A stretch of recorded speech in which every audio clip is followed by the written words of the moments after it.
So pretty soon, we're going to be arriving at the release date for the next chapter in the Miraculous World series of specials. We've had Miraculous World New York, which was a banger, Miraculous World Shanghai, which was really fun, Miraculous World Paris, which was tremendous, and for me, after a terrible ending to Season 5, which left me feeling massively unenthusiastic about the franchise as a whole, this special really brought back the spark for me. And so, this is the next one. London, the fourth one. And it's scheduled to be released on the 5th of October, so we're pretty close as of right now, which is rather exciting. We had the trailer for the special a little while ago now, and whilst the trailer sort of introduced the main underlying topics that are going to be addressed over the course of the special, and allowed us to slowly puzzle together what sorts of things we're going to be seeing during the episode, there's still a whole heap of mystery surrounding this whole thing. And of course, mystery invites speculation, and speculation is the backbone of my Miraculous content. And like I said, there seems to be a whole heap that we don't really know as of right now. And I want to try to puzzle some of that together today, and figure things out. Starting with one of the big boys, the villains. Now, when we talked about the special a little while ago, in that video, I made a couple of assumptions that were sort of linked together a little bit. The first one was that there was only one villain in the storyline, and also that that villain would end up being Adrian. And I'll be real, for that second assumption, I still kind of stand by that. I just think it's going to be the way they go with it. I've seen a lot of discussion on social media about it, and a lot of people, at least in the places I frequent, they seem to not want to acknowledge that there's a damn high possibility that this is what goes down. And I'll be real with you.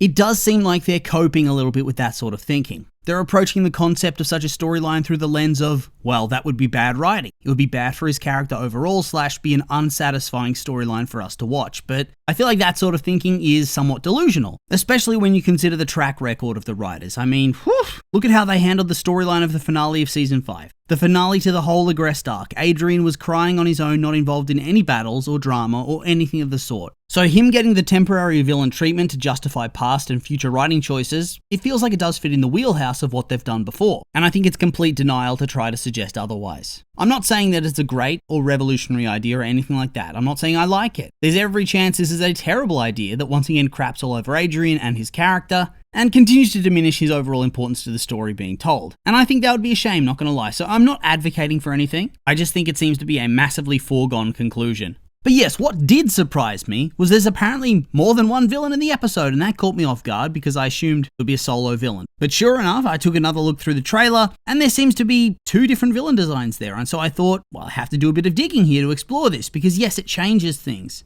And apparently this is all from Roblox. So yeah, either way, it's a bit of a breadcrumb trail to follow. I saw the reference link on the wiki, to Twitter where they have the screenshot, and it is all rather convoluted. But in the end, this, combined with some other screenshots, it showed me there are 2 separate characters with 2 separate names. We have Time Stalker, who's the character with the clock patterns on their blue costume, and then we have Spectral Looter. Not gonna lie, that name is not good. Time Stalker works. It's kind of ominous, kind of threatening. Spectral Looter sounds like a lame placeholder. One of those costumes at the discount store that isn't allowed to use the copyrighted names for their obvious rip-off costume. Like Harry Potter becomes Schoolboy Hero Wizard. Elsa from Frozen becomes Ice Queen. Stuff like that. But yes, we have our 2 villains, and I guess I want to try to piece together who the hell are they actually going to end up being in the context of the special and the story. Maybe even their powers and whatnot. Yeah, maybe. Okay, so before we go any further, I urge you to just have fun with this. You know, like I am. Strap on your tinfoil helmets, space cadets. We're going to the moon. It is a very, very, very high likelihood that literally nothing we're going to discuss today is going to end up being correct. But that's part of the fun. In a little while, we can all look back and see how my theories have been wacky or silly, and we can all point and laugh at me. You know, just like my Emily is the true villain theory. Although judging by how that whole storyline ended up being, I think it would have been the better play for the show overall. But let's not get too sidetracked. We have baseless speculation to undertake. So join me as I throw literally anything I can think of at the wall to see what sticks. This may be disjointed somewhat, but I'm flying by the seat of my pants here, so let's take a look at these 2 villains. So first up, we have the first guy, or girl, you never know, and that is Time Stalker, the blue one. I feel like this is the character that's going to confront Lila at the end of Season 5. She had a blue light behind her, she turned around, she was like, ooh! Reality is that this guy has a light blue color scheme, all time travelers seem to, and he has a time travel power set. Just feels like that's the play for this story. And I honestly think that he is going to be an akumatized character from the future. The other character is probably going to be akumatized during the course of the episode. Perhaps by Lila, perhaps not, who knows. It would be weird to see her have her first canonical akumatization in the special, wouldn't it? Either way, I think Blue is going to be an akumatized villain from the future who's come back in time for answers and doesn't like what they see. And thus they set things into motion for the special. But the problem is, motive is hard to pin down. Why would this character be coming back? Why are they snooping on Ladybug in the battle scene? What is his purpose? Who is this character? And so we do have some options, right? Options for Time Stalker. It could be an original character or a grown-up version of a character we've seen in younger form, but that feels doubtful to say the least. I feel like this masked villain is going to have a reveal, and it needs to have some gusto. It needs some punch. And a no-namer? They have no gusto, no punch. So we need to already know who they are, and they probably need to have a connection to the events, right? So who could that be? It could be a minor hero, but nah, not really. The likes of Luca or Nino or Alia just don't fit. Not Chloe either. Who the hell wants to see that? It doesn't even make sense, so you have to move up a notch. Perhaps Kagami or Felix, they both have big time importance to this particular arc, and a connection to London, but at the same time,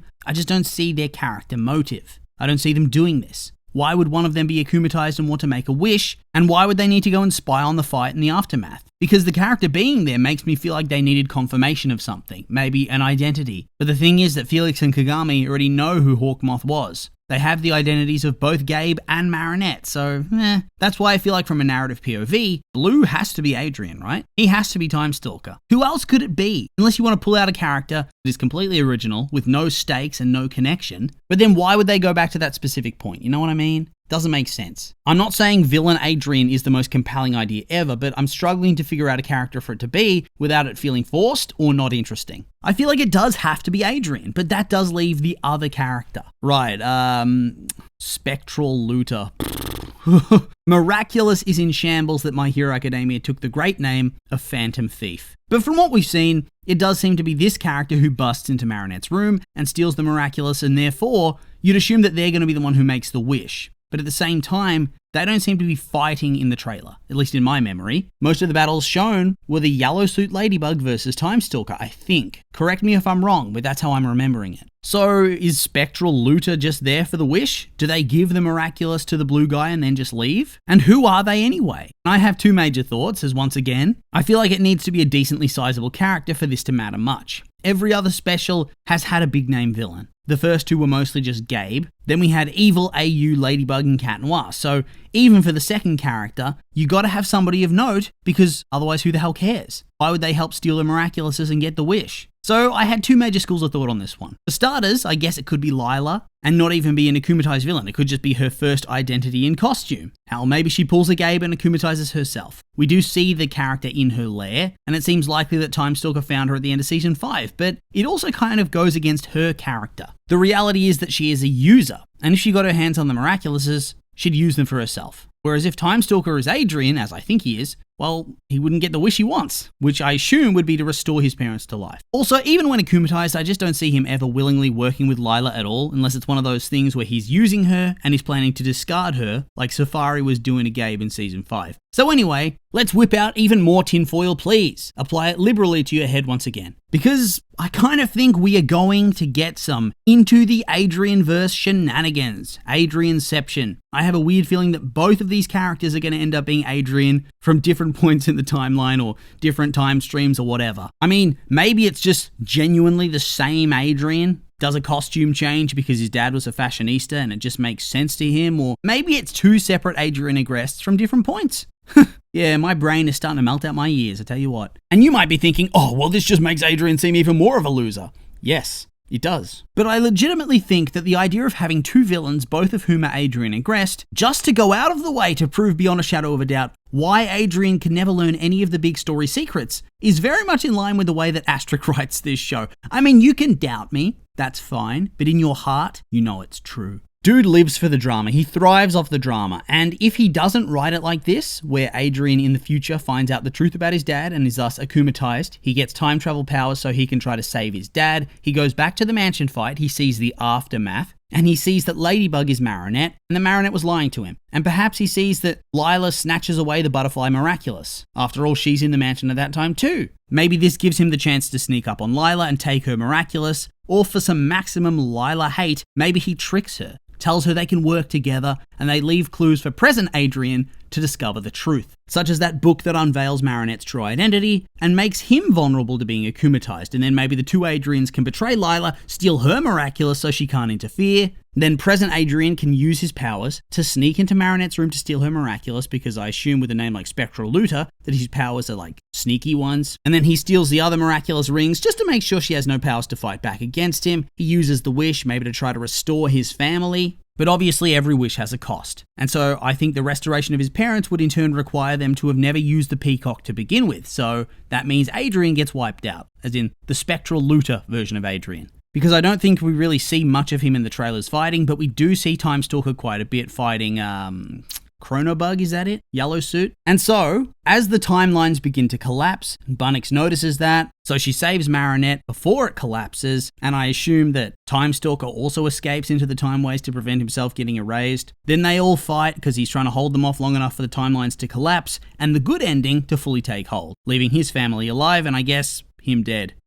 Maybe this is a bit too dark. He's fighting to ensure that he gets erased. I don't know. Bug saves the day anyway, changes it so that Adrian never finds out, so that he can't come back in time and he can't go nuts. And the story goes on. And best of all, since he doesn't use the Cat Miraculous, you don't even have to reveal to Ladybug who Cat Noir is. And Astric loves that. And so you can continue on with Ladybug as the lead character and Cat Noir knowing nothing and having not much relevance to the overarching story, as is tradition. I'm not saying I want it this way, I just think the signs are there that point to it ending up like this. So if you're salty about this, don't take it out on me. I didn't write it. And hell, it might not even happen, but then again, who knows? Maybe it would be cool. I mean, I liked the Paris special. I mean, usually the specials are all bangers, just gotta wait and see. And so yeah, with all that being said, not much else to say, and so I'll just remind you these will be my opinions, and I'd like to hear yours. What do you think of what we've discussed today? Are you with me? Are you wearing a tin foil? Do you have any other ideas? The more insane, the better. Maybe you think I've gone too insane. I'm curious for your thoughts, so make sure to like, comment, and subscribe, and let me know.